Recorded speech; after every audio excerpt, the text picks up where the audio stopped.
اسد آوان کا لکھا ہوا ہے، یہ راہ مستقیم ہے حیدر کے ساتھ چل، ہر ایک خامنائی ہے رہبر کے ساتھ چل، مرحب بھی سامنے ہے تو انتر بھی سامنے، عہد وغا میں فاتح خیبر کے ساتھ چل، چلتے رہیں گے حق پہ شہیدوں کے قافلے، شبیر ہم رکاب ہے شبر کے ساتھ چل، لشکر منافقین کے میدان میں آ گئے، جادہ بجادہ مالک اشتر کے ساتھ چل، مظلومیت ہے نوحہ کنا آج ہر طرف، دنیا میں اس قدر نہ ستمگر کے ساتھ چل، حق پر جو لکھ رہا ہے زمانے میں اب اسد، میں چاہتا ہوں ایسے سخنور کے ساتھ چل۔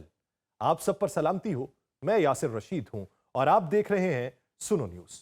ناظرین، مشرق وسطیٰ کی اس طویل کشمکش میں اب تک بہت کچھ بدل چکا ہے۔ ایران، اسرائیل اور یونائٹڈ اسٹیٹ کے درمیان جاری کشیدگی صرف ایک روایتی جنگ نہیں رہی، بلکہ ایک ایسا پیچیدہ معرکہ بن چکی ہے جس میں فوجی طاقت ہے، سائبر حملے ہیں، معاشی دباؤ ہے، سفارتی چالیں ہیں اور نفسیاتی جنگ سب ایک ساتھ چل رہے ہیں۔ اس پورے منظرنامے کو سمجھنے کے لیے ضروری ہے کہ ہم یہ دیکھیں کہ اب تک کس نے کیا کھویا، کس نے کیا پایا، اس جنگ کا عالمی پیغام کیا ہے اور آنے والے دنوں میں اس کے ممکنہ راستے کیا ہو سکتے ہیں۔ سب سے پہلا سوال یہ سامنے آتا ہے کہ اس جنگ میں ایران نے کیا کھویا اور کیا پایا۔ ایران کو یقیناً اقتصادی دباؤ، پابندیوں، مسلسل فوجی خطرات کا سامنا ہے اور ایران نے اپنا سپریم لیڈر کھویا ہے۔ اس کے بعد فوجی مراکز اور اتحادی گروپس بھی دباؤ کے اندر ہیں، لیکن دوسری طرف ایران نے ایک اہم چیز حاصل کی ہے اور وہ یہ ہے کہ خطے میں اپنی اسٹریٹجک موجودگی کا اظہار ثابت کیا ہے۔ ایران نے یہ دکھایا ہے کہ وہ صرف دفاعی طاقت نہیں بلکہ ایسی قوت ہے جو خطے کے توازن کو متاثر کر سکتی ہے۔ اس نے میزائل پروگرام، ڈرون ٹیکنالوجی اور سائبر صلاحیتوں کے ذریعے یہ پیغام دیا ہے کہ اسے مکمل طور پہ کمزور کرنا ممکن نہیں ہے، وہ وینزویلا نہیں ہے۔ اس کے مقابلے میں اسرائیل نے بھی کچھ کھویا اور کچھ پایا ہے۔ اسرائیل کو عسکری برتری اور جدید ٹیکنالوجی کا فائدہ حاصل تھا، لیکن اس جنگ نے اسرائیل کے اندر سیکیورٹی کے احساس کو متاثر کیا ہے۔ مسلسل خطرے کی فضا ہے، ایک طرف لبنان سے حزب اللہ، دوسری طرف سے ایران۔ ان میزائل حملوں کا خدشہ اور طویل جنگی دباؤ نے اسرائیلی معاشرے کو نفسیاتی دباؤ کے اندر ڈال دیا ہے۔ اسرائیل نے عالمی سطح پر یہ پیغام دیا ہے کہ وہ اپنی سیکیورٹی کے لیے انتہائی سخت اقدامات کرنے سے پیچھے نہیں ہٹے گا اور اس ضمن میں مشرق وسطیٰ میں جو ڈیفنس سسٹم تھے وہ اسرائیل منگوا لیے گئے۔ امریکہ کے لیے یہ جنگ ایک مختلف نوعیت کا چیلنج ہے۔ امریکہ نے اپنے اتحادی اسرائیل کی حمایت جاری رکھی ہے، لیکن اس کے ساتھ ہی اسے یہ بھی دیکھنا پڑ رہا ہے کہ خطے میں براہ راست جنگ میں زیادہ گہرائی تک جانا اس کے لیے کتنا مہنگا ثابت ہو سکتا ہے کہ اس کو 9 دن 11 ارب ڈالر میں صرف خرچے کے طور پہ پڑے ہیں، نقصان کے طور پہ ابھی نہیں، اور اسرائیل کے پیسے اس سے الگ تھے۔ خلیجی ممالک میں اس کے فوجی اڈے، بحری بیڑے، اقتصادی مفادات سب کچھ اس کشیدگی سے متاثر ہوئے ہیں۔ اس لیے امریکہ ایک محتاط حکمت عملی اختیار کرنے کی کوشش کر رہا ہے جس میں دباؤ بھی برقرار ہے اور براہ راست بڑے تصادم سے بچنے کا ذریعہ بھی سامنے آ رہا ہے۔ اس جنگ کا اثر جو ہے یہ صرف ان 3 ممالک تک محدود نہیں رہا، اس کا عالمی پیغام بہت واضح تھا۔ مغربی دنیا کے لیے یہ ایک یاد دہانی ہے کہ مشرق وسطیٰ بھی عالمی سیاست کا سب سے حساس خطہ ہے۔ توانائی کے ذخائر، عالمی تجارت کے راستے، سیکیورٹی کے مسائل سب یہاں جڑے ہوئے ہیں۔ اگر یہاں جنگ وسیع ہوتی ہے تو اس کا اثر یورپ، ایشیا اور حتیٰ کہ افریقہ تک محسوس کیا جائے گا، کیونکہ دنیا کے باقی ممالک کو بھی اس جنگ کا پیغام اہم گیا ہے۔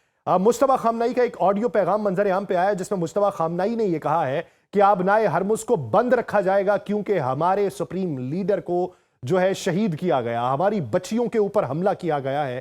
وہ اہداف جو تباہ کیے گئے جنگی اور اسٹریٹجک اعتبار سے، اس پہ انہوں نے بات نہیں کی، انہوں نے 2 افراد کے اوپر بات کی، یعنی 2 چیزوں کے اوپر، ایک سپریم لیڈر کے اوپر، دوسرا بچیوں کے اوپر۔ اب جب اس منظرنامے میں آبنائے ہرمز بند رہتی ہے تو یہ جنگ یہ دکھاتی ہے کہ جدید دور میں طاقت صرف فوجی ہتھیاروں سے نہیں، ٹیکنالوجی، سائبر صلاحیت اور اقتصادی دباؤ سے بھی ظاہر ہوتی ہے۔ کئی ممالک اب اپنی دفاعی حکمت عملی میں صرف فوجی قوت کی بجائے سائبر سیکیورٹی، ڈرون ٹیکنالوجی اور الیکٹرانک وارفیئر کو شامل کریں گے۔ مقامی آبادی جو اس خطے کی ہے اس کے لیے اس جنگ کے اثرات سب سے زیادہ شدید ہیں۔ جنگ صرف فوجیوں کے درمیان نہیں ہوتی بلکہ اس کا بوجھ عام لوگ بھی اٹھاتے ہیں۔ معاشی مشکلات، مہنگائی، بے یقینی، خوف کا ماحول پیدا ہوتا ہے۔ اسرائیل میں شہری دفاعی نظام مسلسل دباؤ میں رہا ہے، ایران میں اقتصادی پابندیوں کے اثرات عام لوگوں تک پہنچے ہیں۔ ایک اور اہم سوال یہ ہے کہ اس جنگ کا داخلی سماجی ڈھانچے کے اوپر کیا اثر پڑے گا۔ ہر ملک کے اندر مختلف سیاسی اور سماجی گروہ ہوتے ہیں۔ جنگ کے دوران یہ اختلافات کبھی کم اور کبھی زیادہ ہو جاتے ہیں اور ہم نے یہ دیکھا کہ عرب ممالک میں بہت سارے لوگ خوشی کا اظہار کرتے رہے، اسرائیل کے اوپر حملے ہوتے رہے تو مغربی پٹی میں خوشی کا اظہار ہوتا رہا، ایران کے اوپر حملے ہوتے رہے تو امریکہ نواز خوشی کا اظہار کرتے رہے۔ اس میں سیاسی اختلافات اور حکومت کے خلاف احتجاج وقتاً فوقتاً سامنے آتے ہیں، اور یہ صرف ایران، امریکہ، اسرائیل میں نہیں آئیں گے، یہ خطے کے ان ممالک پہ بھی آئیں گے جن پہ معاشی دباؤ پڑا ہے۔ ایران میں بھی معاشی دباؤ کے باعث اندرونی بحث تو جاری رہتی ہے، لیکن بیرونی حملوں نے ان کو یکجا کر دیا۔ اس لیے جنگ بیرونی محاذ کے اوپر اس وقت زیادہ دکھائی دیتی ہے اور داخلی محاذ دیگر ممالک کے ہیں ایران کی نسبت۔ اب سوال یہ ہے کہ موجودہ صورتحال میں مختلف ممالک کے پاس کیا آپشنز موجود ہیں۔ ایران کے پاس ایک راستہ یہ ہے کہ وہ اپنی دفاعی صلاحیت کو برقرار رکھتے ہوئے سفارتی راستہ اختیار کر لے، ابھی فی الوقت نظر نہیں آتا۔ اسرائیل کے لیے ضروری ہے کہ اپنی سیکیورٹی کے ساتھ ساتھ خطے میں کشیدگی کم کرنے کے لیے عالمی کوششوں میں شامل ہو، اس کے ارادے کبھی بنے ہی نہیں ایسے۔ امریکہ کے پاس سب سے بڑا آپشن سفارتی دباؤ اور مذاکرات کا راستہ ہے، کیونکہ طویل جنگ اس کے لیے مہنگی ثابت ہو سکتی ہے، تو اس لیے وہ ہاتھ پاؤں مار رہا ہے۔ خلیجی ممالک کی صورتحال بھی نہایت حساس ہے۔ سعودی عربیہ، یونائٹڈ عرب اماراتس، بحرین، قطر، ان جیسے ممالک خطے میں اقتصادی اور توانائی کے بڑے مراکز ہیں۔ ان ممالک کے لیے سب سے بڑا چیلنج یہ ہے کہ وہ جنگ کے اثرات سے خود کو محفوظ کس طریقے کا رکھیں۔ ڈیفنس سسٹم جو تھا وہ اٹھا کے اسرائیل لے گئے، اب انہوں نے جو انویسٹمنٹ امریکہ کے اوپر کر رکھی تھی مستقبل قریب میں، اب وہ دعوے جو ٹریلین ڈالرز پہ پھر سے انویسٹمنٹ کے تھے وہ نکال لیے جائیں گے۔ اگر جنگ وسیع ہوتی ہے تو تیل کی ترسیل، بحری راستے، اقتصادی سرگرمیاں سب متاثر ہوں گی۔ اس لیے خلیجی ممالک زیادہ تر توازن کی پالیسی اختیار کر رہے ہیں، اور پاکستان اس توازن کی پالیسی میں اہم کردار ادا کر رہا ہے۔ ایک طرف وہ یہ کہہ رہا ہے کہ ان کی سوورینٹی کے اوپر حملہ ہوا، ان کی جو حدود ہے اس کو کراس ایران کو نہیں کرنا چاہیے تھا، ان کو ٹارگٹ نہیں کرنا چاہیے تھا۔ دوسری طرف پاکستان یہ کہہ رہا ہے کہ ایران کے اوپر حملہ جو ہے وہ اس کی سوورینٹی کے اوپر حملہ ہے۔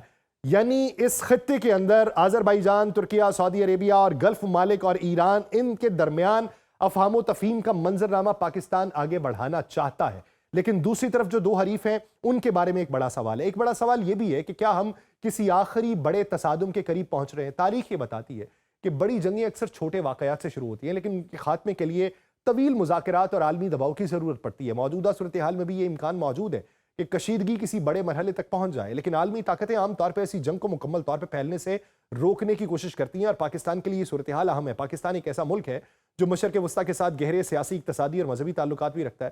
وہ ہمارے بارے میں جو رکھیں، ہم نے اپنا منظرنامہ کلیئر رکھنا ہے۔ پاکستان کی پالیسی عام طور پہ یہ رہی کہ وہ خطے میں امن اور استحکام کی حمایت کرے، کسی بڑے بلاک کا حصہ بننے سے گریز کرے۔ پاکستان کے لیے سب سے اہم چیز یہ ہے کہ وہ اپنے اقتصادی مفادات، بیرون ملکوں کی پاکستانیوں اور توانائی کے تعلقات کو محفوظ رکھے۔ پاکستان اس بحران میں ایک متوازن سفارتکاری کردار ادا کر رہا ہے، اور اس کی کوشش ہے کہ مسلم دنیا میں اختلافات کم ہوں اور خطے میں مذاکرات کے ذریعے مسائل حل کیے جائیں۔ اسی وجہ سے پاکستان اکثر ایسے مواقع پہ سفارتی بیانات بھی دیتا ہے جو کشیدگی کم کرنے کی طرف اشارہ کرتے ہیں، اور ہم نے حالیہ دنوں میں وہ بیانات دیکھے ہیں۔ سوال یہ رہتا ہے یہ جنگ کیسے ختم ہوگی؟ عام طور پہ اس طرح کے تنازعات 3 راستوں سے ختم ہوتے ہیں۔ پہلا، براہ راست مذاکرات کا، جہاں فریقین کسی سمجھوتے پہ پہنچے۔ دوسرا، عالمی طاقتوں کے دباؤ کا جو جنگ بندی پر مجبور کرے۔ تیسرا، طویل تھکا دینے والی جنگ کا، جس کے بعد فریقین خود ہی لڑائی روکنے پہ آمادہ ہو جائے۔ موجودہ صورتحال میں سب سے زیادہ امکان یہ ہے کہ عالمی دباؤ اور سفارتی کوششیں کسی نہ کسی مرحلے پہ جنگ بندی کی طرف لے جائیں، لیکن اس کے لیے ضروری ہے کہ تمام فریق یہ سمجھیں کہ طویل جنگ کسی کے لیے فائدہ مند نہیں۔ خطے کے امن، عالمی معیشت اور انسانی جانوں کے تحفظ کے لیے یہی بہتر راستہ ہے۔ مشرق وسطیٰ کی اس کشمکش کے بیچ ایک نئی اور نہایت اہم بات یہ سامنے آئی ہے۔ ایران نے واضح الفاظ میں یہ کہا ہے کہ اگر کشیدگی کا خاتمہ اور کسی پائیدار امن کی بات ہونی ہے تو چند بنیادی اصولوں کو تسلیم کرنا ہوگا۔ ایران کا موقف یہ ہے کہ سب سے پہلے اس کے آئینی اور قانونی حقوق کو تسلیم کیا جائے۔ اس کا مطلب صرف داخلی نظام یا حکمرانی نہیں، بلکہ وہ تمام حقوق بھی ہیں جو ایک خود مختار ریاست کو عالمی قوانین کے تحت حاصل ہوتے ہیں۔ دوسرا مطالبہ یہ ہے کہ جنگ کے دوران ایران کو جو نقصان پہنچا، چاہے وہ اقتصادی ہو، انفراسٹرکچر کا ہو، انسانی جانوں کا ہو، اس کا ہرجانہ ادا کیا جائے۔ تیسرا اور سب سے اہم مطالبہ یہ کہ عالمی طاقتیں باقاعدہ ضمانت دیں کہ مستقبل میں ایران کے خلاف کسی قسم کی جارحیت نہیں ہوگی۔ یہ مطالبات سیاسی بیان نہیں ہے، ایک حکمت عملی کا حصہ ہے۔ ایران دراصل اس جنگ کو ایک ایسے مرحلے تک لے جانا چاہتا ہے جہاں مذاکرات کی میز پہ اس کی پوزیشن کمزور نہ ہو بلکہ مضبوط ہو۔ اس کا پیغام یہ ہے کہ اگر جنگ بندی کی بات ہوگی تو صرف وقتی وقفہ نہیں بلکہ ایک ایسا معاہدہ ہونا چاہیے جس میں ایران کے مفادات اور تحفظات کو بھی تسلیم کیا جائے۔ یہی وجہ ہے کہ ایران کی قیادت بارہا اس بات پہ زور دیتی ہے کہ مسئلہ صرف عسکری طاقت کا نہیں، سیاسی تسلیمیت اور علاقائی توازن کا بھی ہے۔ اس مقام پہ سب سے بڑا سوال یہ پیدا ہوتا ہے کہ آخر گھٹنے پہلے کون ٹیکے گا؟ یونائٹڈ اسٹیٹس، اسرائیل، دونوں کے لیے پسپائی آسان نہیں۔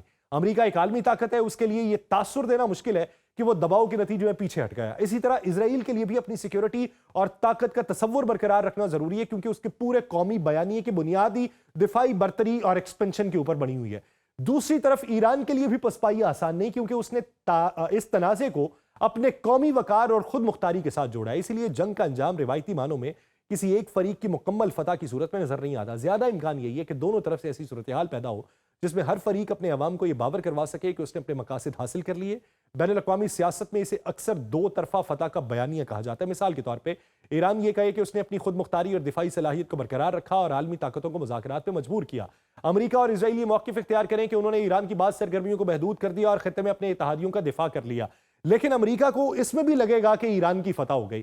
یہی وہ مقام ہے جہاں سفارتکاری اصل کردار ادا کرے گی، اور جنگ کے میدان میں جو کچھ حاصل نہیں ہوتا وہ اکثر مذاکرات کی میز پہ طے کیا جاتا ہے، لیکن ایران جتنی بار ڈسا جا چکا ہے وہ اب اس کے اوپر آنے کے لیے گارنٹیز مانگتا ہے۔ اگر عالمی طاقتیں اس تنازع کو کسی سمجھوتے کی طرف لے جانا چاہیں تو ویسے فارمولے تلاش کریں گی جن میں ہر فریق کو کچھ نہ کچھ حاصل ہو اور کوئی بھی کھلے عام شکست کا اعتراف نہ کرے۔ اس پورے عمل میں خلیجی ممالک کا کردار بھی نہایت اہم ہے۔ سعودی عربیہ، UAE، قطر، ان جیسے ممالک اس کشیدگی کے براہ راست اثرات محسوس کرتے ہیں، اور ان کے لیے سب سے بڑا خطرہ یہ ہے کہ اگر جنگ وسیع ہو گئی تو تیل کی ترسیل، بحری راستے، اقتصادی استحکام متاثر ہوگا۔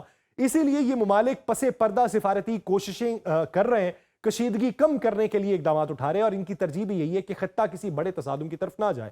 یہ بھی ممکن ہے کہ مستقبل میں کسی مرحلے پہ ایک ایسا معاہدہ سامنے آئے جس میں کئی عناصر شامل ہوں، یعنی مثال کے طور پہ ایک محدود جنگ بندی، کچھ اقتصادی رعایتیں، خطے میں سیکیورٹی کے نئے انتظامات۔ اس طرح کے معاہدے میں عالمی طاقتیں ضامن کا کردار ادا کرتی ہیں تاکہ کسی فریق کو یہ خدشہ نہ رہے کہ معاہدہ ٹوٹ جائے گا۔ پاکستان کے لیے صورتحال نہایت اہم ہے۔ پاکستان ہمیشہ یہ موقف اختیار کرتا ہے کہ خطے کے مسائل کا حل مذاکرات اور سفارتکاری کے ذریعے ہونا چاہیے۔ پاکستان کے خلیجی ممالک کے ساتھ گہرے اقتصادی اور دفاعی تعلقات ہیں، ایران کے ساتھ بھی سرحدی اور علاقائی روابط ہیں۔ اس لیے پاکستان کی کوشش یہی ہوتی ہے کہ کسی بڑے تنازع میں توازن برقرار رہے اور امن کے لیے آواز اٹھائی جائے۔ اگر اس تنازع کا مستقبل دیکھا جائے تو یہ واضح ہے کہ کوئی بھی فریق مکمل جنگ نہیں چاہتا۔ مکمل جنگ کا مطلب ہوگا وسیع تباہی، عالمی معیشت پر اثرات اور خطے میں طویل استحکام۔ اس لیے اکثر تجزیہ کار سمجھتے ہیں کہ بالآخر یہ تنازع کسی نہ کسی مرحلے پہ مذاکرات اور سمجھوتے کی طرف جائے گا، اور یہ بھی ممکن ہے کہ آنے والے وقت میں دونوں فریق اپنی اپنی کامیابی کا اعلان کریں۔ ایران یہ کہے کہ اس کے حقوق تسلیم کیے گئے، اس کے خلاف جارحیت روکنے کی ضمانت دی گئی، ہم نے اپنے اہداف جو ہیں وہ حاصل کر لیے اور امریکہ کی تباہی اس خطے میں کر دی۔ امریکہ اور اسرائیل یہ کہیں کہ انہوں نے اپنے سیکورٹی مفادات کا تحفظ کیا، خطے میں طاقت کا توازن برقرار رکھا۔ اس طرح بظاہر ہر فریق اپنے عوام کو یہ باور کروا سکے گا کہ وہ فاتح ہے۔ مشرق وسطیٰ کی اس کشمکش کا انجام شاید کسی ایک کی مکمل فتح یا شکست کی صورت میں نہ ہو، بلکہ ایک ایسے سمجھوتے کی صورت میں ہو جس میں سب کو کچھ نہ کچھ حاصل ہو اور سب کو کچھ نہ کچھ چھوڑنا پڑے۔ یہی عالمی سیاست کی حقیقت ہے۔ مجھے دیجیے اجازت، اللہ نگہبان۔